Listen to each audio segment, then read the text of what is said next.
Growth for your business is not possible if your feet are rooted in the same negative patterns.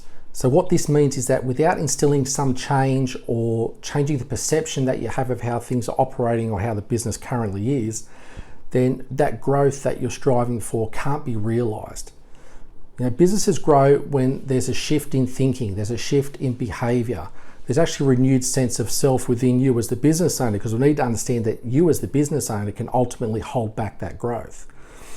If you don't shift your own negative beliefs and your own self-doubts, then you're subconsciously going to sit in the same patterns that are making you feel comfortable and feel safe.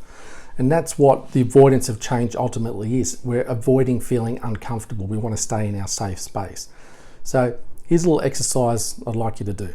Just grab a piece of paper and write down the vision that you have for the business and the growth that you see forward and that you feel the business needs now. Put a few steps down that you know you need to take to change and make that growth happen. Then grab another piece of paper and I want you to write down all those limiting beliefs and all those things you're telling yourself about it can't be done and you're not good enough and it's going to fail. I want you to write all that down as well.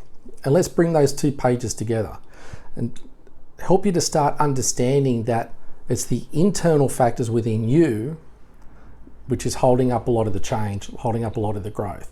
Yeah, there are some external factors, but ultimately we can overcome those. We have strategies to get around those. Until we work out and realize the internal strategies or the internal hold-ups that we have within ourselves, that growth that we have on this other piece of paper, we know we can't happen. So remember that the growth of your business can't happen if your feet are rooted in the same old patterns. So change is inevitable. You're going to have to instill that change to get that growth that you want. So do that exercise, have a look at what's really holding you back and start to make those changes, small ones at a time. Don't overwhelm yourself, but something has to shift for that growth to happen.